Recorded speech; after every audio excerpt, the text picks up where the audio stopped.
Déjeme saludar al padre Alejandro Solalinde, al sacerdote Alejandro Solalinde, gran amigo de Sin Censura, a quien le agradezco su paciencia y le agradezco que esté aquí para darnos su opinión, sus reflexiones sobre Francisco, que se adelanta a la casa del Señor. Te mando un abrazo, padre, ¿cómo estás? Bien, querido Vicente, eh, tristes, apenados por la pérdida de este gran profeta, pero al mismo tiempo agradeciéndole profundamente todas sus enseñanzas, su valor profético y también agradeciéndole que no deja a la iglesia a la deriva, porque gracias a Dios, uno de los grandes méritos de los cuales se va a hablar poco del Padre Francisco es que él supo delegar. Él supo apoyar una estructura de participación que hoy se llama sínodo de la sinodalidad. Hay que aprender a caminar sinodalmente de iguales como iguales, sin clericalismo, sin supremacismo masculino, sino como hermanos y hermanas. Y Él nos deja una iglesia preparada para el cambio, para continuar la transformación. Eso es lo más lindo. Por eso sentimos un agridulce, una pena por su ausencia, pero al mismo tiempo una gran esperanza, una gran tranquilidad por la enseñanza que él deja y las estructuras eclesiásticas que él deja. Querido padre Solalinde, también mencionaba temprano la congruencia. Hasta el último suspiro defendió a los migrantes. Y ayer se reunió con el vicepresidente de Estados Unidos y después de reunirse con el vicepresidente, un discurso de no a la xenofobia, de no a lo que está ocurriendo en Estados Unidos. Él siempre fue crítico de las deportaciones, de la persecución de Donald Trump contra la comunidad migrante.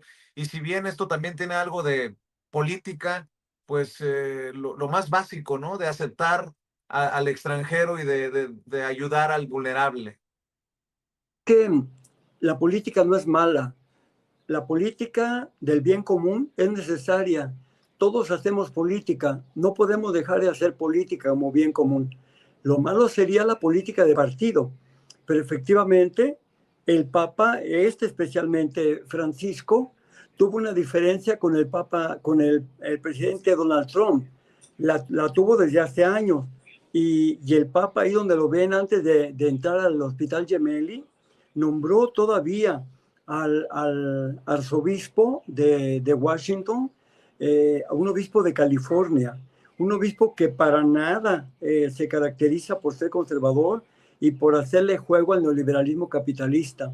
Entonces, esa entrevista que tuvo ayer con el vicepresidente es muy importante porque al estarle señalando prácticamente los pecados más grandes de Estados Unidos, pero también hay que decirlo, hijos de su madre, de Inglaterra.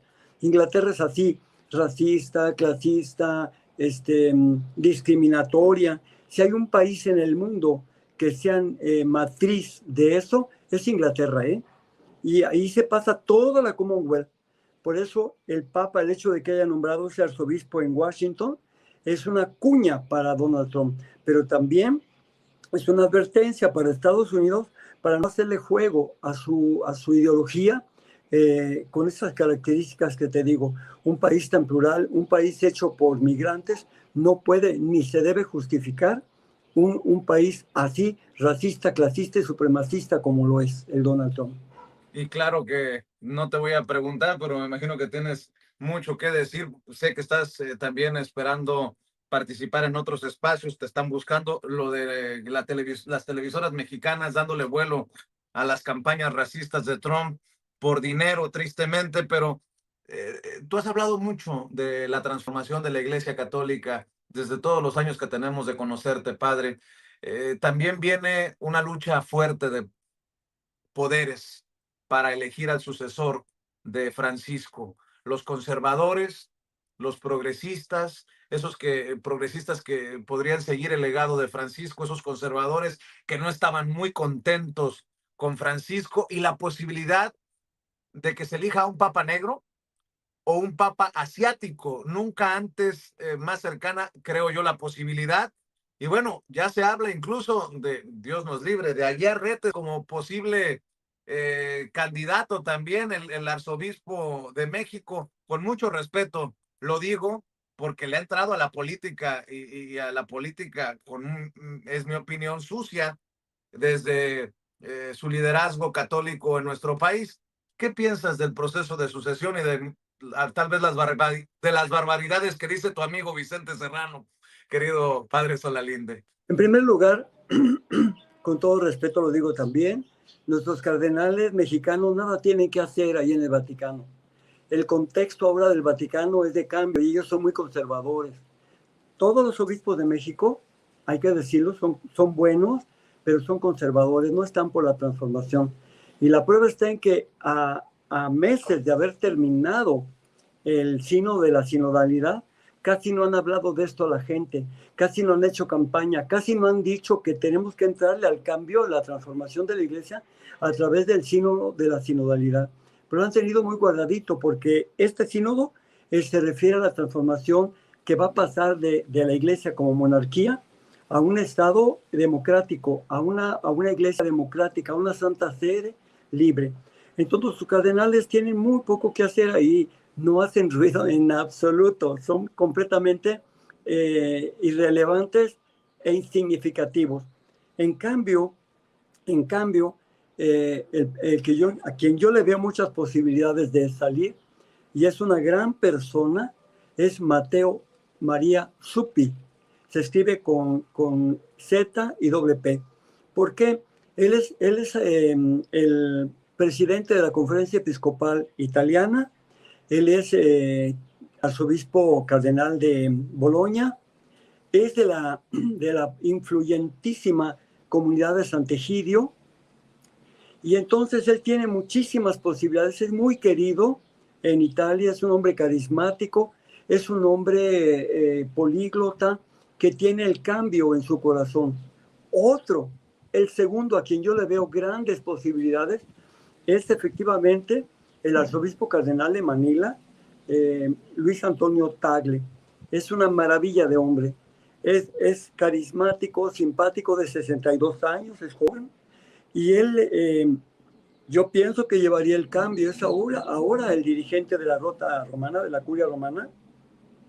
Y él llevaría el cambio porque además es una persona que ama mucho a la iglesia, ama profundamente a la iglesia, a los pobres. También Mateo Zuppi, de la Escuelita de los Pobres de la Comunidad de Sant'Egidio, también. Y un tercero que yo le veo, Pietro Parolini, que también es buena persona y ha optado por el cambio, pero él es más diplomático. Él es más diplomático y quizás sería un término medio como moderador entre los, digamos, que buscan el cambio, los progresistas, y los más conservadores, pues liderados por el arzobispo cardenal de Guinea Ecuatorial, el cardenal Sará. Entonces, así están las cosas, y yo pienso que la iglesia no va a tener reversa, porque el Papa nombró más de 80 cardenales, y esos cardenales son por el cambio. Pienso que ahorita mi cálculo es que se van a hacer, primero, lo que yo creo que va a hacer, embalsamar al Papa, dejarlo en condiciones para que lo visiten miles de peregrinos, que harán miles y miles, unas filas enormes para saludarlo, despedirlo, y luego se preparan dos cosas, las exequias que tienen que ser con todos los diplomáticos. La iglesia no hay que olvidar que es una maestra en diplomacia y que tiene que ver todos los invitados, a quién se invita, sobre todo a quién no, quien no es prioritario, quiero decir, no que excluya, sino que no es tan prioritario. Y después de toda esta ceremonia, que posiblemente va a ser la próxima semana, en adelante, de lunes, martes de la otra semana, y también yo veo que ya están, de alguna manera, ineludiblemente, preparando algo del sínodo, del cónclave. El cónclave es algo que se tiene que hacer, y de hecho, aunque no se diga, y de hecho es de mal gusto empezar a hacerlo ahorita en las exequias del Papa, pero es inevitable, seguramente ya se está comentando, ya se están haciendo corrillos, ¿verdad?, entre los mismos cardenales, para ver la conveniencia, unos por cuestión política, pero otros por cuestión bien guiada por el Espíritu Santo, con una corresponsabilidad para asegurar el cambio y la transformación en la iglesia, Vicente.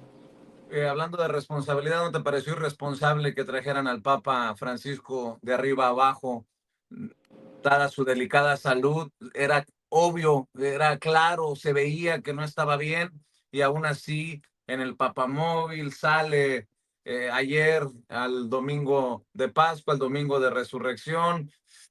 A mí en lo particular me dejó un mal sabor de boca sabiendo cómo estaba el Papa, pues así.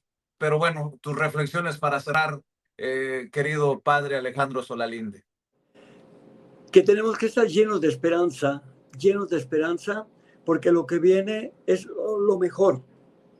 Lo que vivimos con el Papa Francisco es muy bueno, lo que viene es lo mejor. Hay que tener mucha confianza en el Espíritu Santo, en su gracia, saber que la iglesia no está a la deriva ni de políticas rastreras o con intereses humanos, sino sobre todo guiada por el Espíritu Santo. Entonces yo pienso que hay que tener una gran confianza en el cambio. La iglesia tiene que transformarse, seguirse transformando y yéndose sobre todo a los pobres, a los más pobres, a los marginados. La iglesia está para amar a todos, para servir a todos. Todos cabemos en la iglesia, pero sobre todo empezando por los últimos, ¿verdad? Empezando por los más pobres. Por ahí tiene que ser la transformación de la iglesia y dejar de ser un poquito más un Estado del Vaticano para convertirse más en la Santa Sede. En Roma, ahorita en estos momentos, se va a hacer hay un gran movimiento ya. Y yo fui esta mañana invitado por Roma, pero dije que no, declinaba. Una empresaria de California me decía que si era por dinero me pagaba todo. Dije que no era necesario que yo fuera, pero desde aquí, junto con toda la feligresía de México, de Estados Unidos, de todos lados, anhelamos ese cambio y aplaudimos la alegría, la fuerza del Espíritu Santo para que pueda venir esa continuación de los cambios, de la transformación en la Iglesia Católica, Vicente. Padre Alejandro Solalinde, te agradezco mucho que nos hayas tomado esta comunicación. Que Dios te bendiga, que Dios nos bendiga a todos y gracias por tu amistad. Igualmente, un abrazo. Cuídate. El padre Alejandro Solalinde, director del albergue Hermanos en el Camino, por allá en Oaxaca, hablando con nosotros sin censura.